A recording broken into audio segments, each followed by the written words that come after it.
folks, welcome to this adventure where you once again find me in this crazy forest terrain of Panmure Estate in Angus, Scotland. And this is where we were in the last adventure when we came to find an abandoned folly.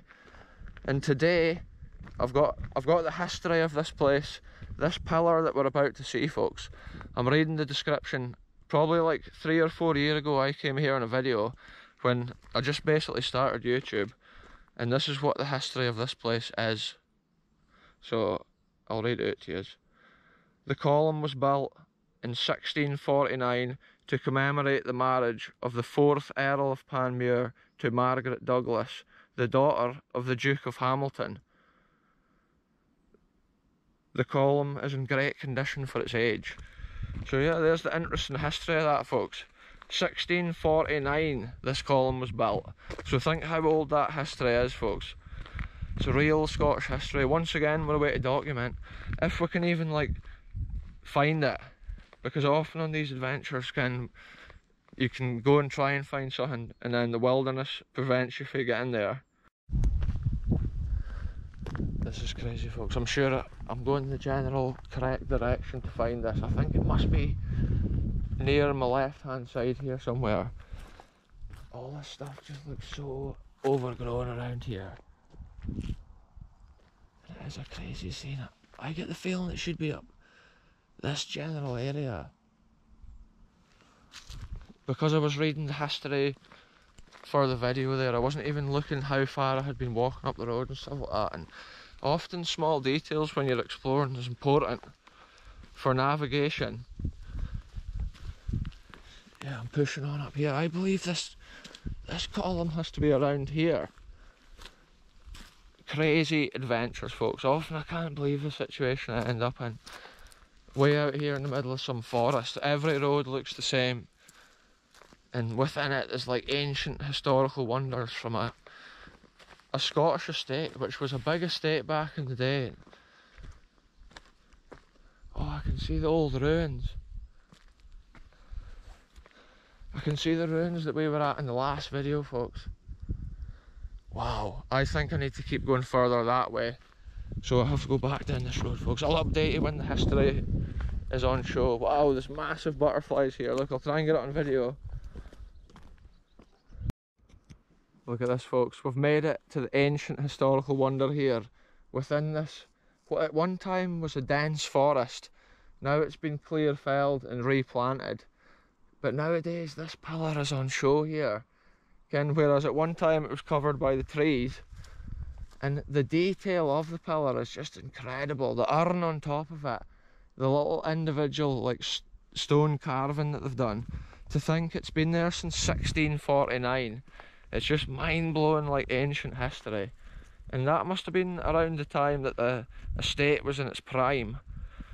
And in the last video I thought that folly had probably been built in the 1800s, whereas now I'm thinking it must have been in the 1600s, which makes it even more special.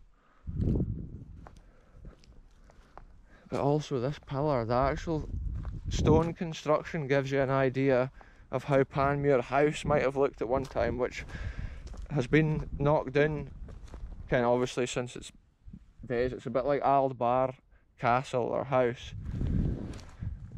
At one time a state house has just got flattened and the scrap got put to the scrappies. The stone got sold on or even just bulldozed away. Look how grand and massive it is. Wow, it says James Earl of Panmure 1694, and I can still see the carving up on the top stone there. This is absolutely incredible, folks. And even though I've seen it one time before in my life, I didn't remember it was this massive and this well carved. It's an incredible feat of like masonry and craftsmanship. And often, like with these old Scottish estates, money was no objective. Like they could just spend as much as they wanted on stuff like this. Wow. Yeah, it's proper overgrown at this time of year, but you can see the detail, the stones there, folks. It's an artifact of history. Wow.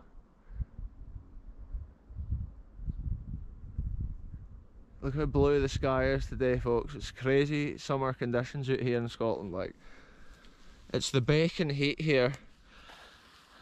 I've just got on this thin windbreak, so I've got the pockets, so I can carry the camera and all my essential gear when I'm out on these adventures. But yeah, literally it's like t-shirt weather really. That's how I keep rolling the sleeves up.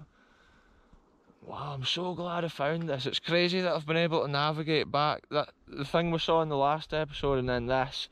Ken, it's just incredible that I've been able to find them, because all these little forest roads just go all over and it's hard to even navigate.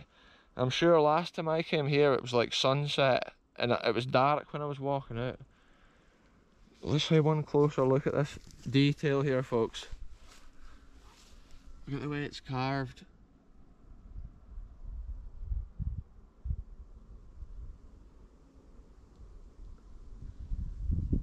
It's another real nugget of Scottish history. And often when I see stonework like that, I always think of the 1800 period, even into the 1900s. So to think that was put there in 1649, it's just crazy history. And the urn design there is just special as well. It is cool. We'll get an angle of it from further up this little track with the sun shining behind it, folks. We'll get the silhouette. It's often cool seeing stuff like that with the light at different directions. There's so many bees and wasps flying about up here as well. It's a wild environment in this forest. Dragonflies and butterflies, thistles. Craziness, folks. Crazy adventures. And look at that for a scene right there. A piece of history just hidden and forgotten within this wilderness. Yeah, it looks like most of the stone detail's still up there on the urn, which is so cool to see. Anyway, folks, that's been epic. I don't actually see a plaque or anything like that lower down on the column, which is unfortunate, because I was thinking it might have some information, but we do know that it was built 1649. Yeah, it would be interesting to have a look maybe down just behind it to make sure there's not a plaque, folks. It's the craziest of adventures here. Let's have a look at the rear of this. Wow, there's nothing here, but the size and the scale of it is just so impressive. You can see the weather starting to take its effect here on the stones. Some of them are losing their detailed outer layer, which is unfortunate, but probably the years that this thing was hidden within the forest, when there was a high trees all around here, that probably protected it. And that's maybe the reason that it's not so damaged and decayed by the weather. But wow, it's been so cool to see this. And it's blown my mind, the size of it, because I did not remember like the size and the scale of a thing like that. It's just breathtaking history. Anyway, on to the next thing, folks. I'll update you once this adventure's a bit further along. I actually have to navigate my way out here, but I'm thinking I might just walk up to the end of here. I can see a dike line, and I might be able to actually see some more cool history. But yeah, that has been amazing. It's cool to see it as well in front of the blue sky. And people think Scotland's cloudy often and rainy all the time, but like, boom, you get days like this, folks.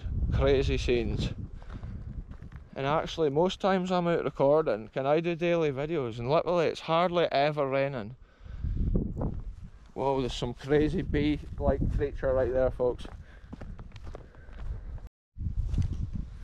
So look at this. This is some old track, probably best explored in the winter months when it's not so densely overgrown. But I'm sure around this Panmure area there's a lot more little historical nuggets just hidden around. And it's so cool to see stuff like that. You can see the pillar from this direction. I'm further down that path slightly, and it's like, it's a massive piece of masonry. So we've seen the ancient column, folks, built 1649. But this adventure's not over, so I'm waiting to navigate my way back to the car. And I think I'm probably not going to go the same road that I came, because I'm wanting to see if there's any other interesting historical wonders hidden within these forests. So yeah, the adventure's still on. And it's a madness out here because it's proper hot conditions. So many grasshoppers today. All I can hear all around me, just constant grasshoppers.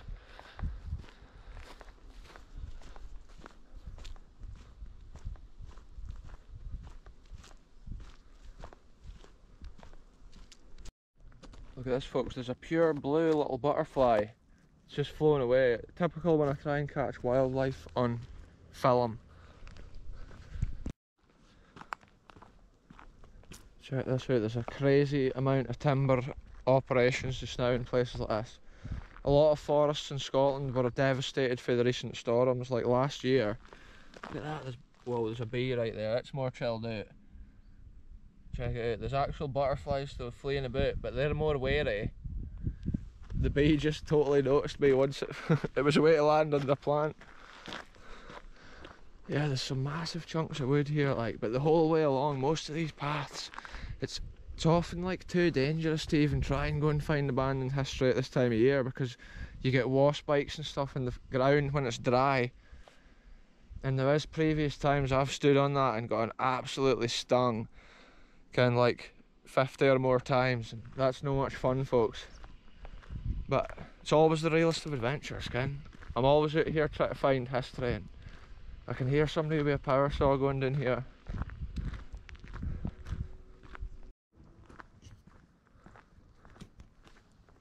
I love the smell of the freshly cut timber as we walk along this area. The whole way along you can just smell it.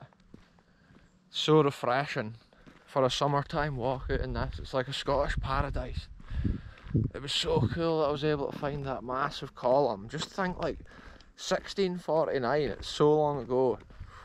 It blows my mind that there's still history like that standing so strong. And you can still see the detail that they went to and the carving and stuff back then. It's a cool bit of history from a Scottish estate. And that's basically what Scotland was. It was like estates between each town and city. And the land, often the estates kind of governed their own land. They had forests and farmland and stuff. These two pigeons are total kicking off. Yeah, they had forests and like farmland and all ways of making money. They would have had mills and sawmills, and they would have used their timber to build their own stuff that they needed. And if they needed fence posts and stuff, they would cut all that themselves. It was just a different time in Scottish history, folks. Now a lot of these forests get done by like contractors who would come in.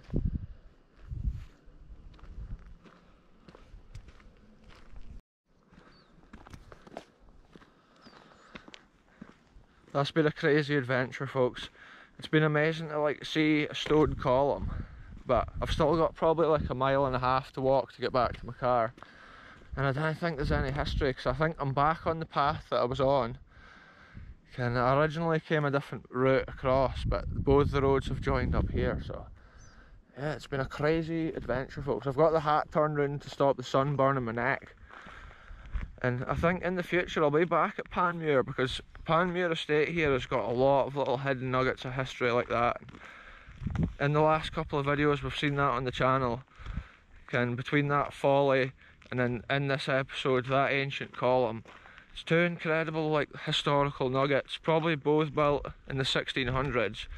And that's when this estate here at Panmure would have been in its prime. I'm sure it was still in its prime all the way through like 1700s into the 1800s. I believe at the end of the 1800s it met its demise. But yeah, there's crazy history at these estates, and I think next time we explore here at Panmure, I'll give you even more of the estate history or whatever. And yeah, it'll be cool to see what we end up finding. But I'll end this one here. Literally there's a crazy wasp thing right there, folks. But yeah, I'm going to end this one here. Thanks very much for watching, and we'll catch you very soon with the next one, wherever I end up going.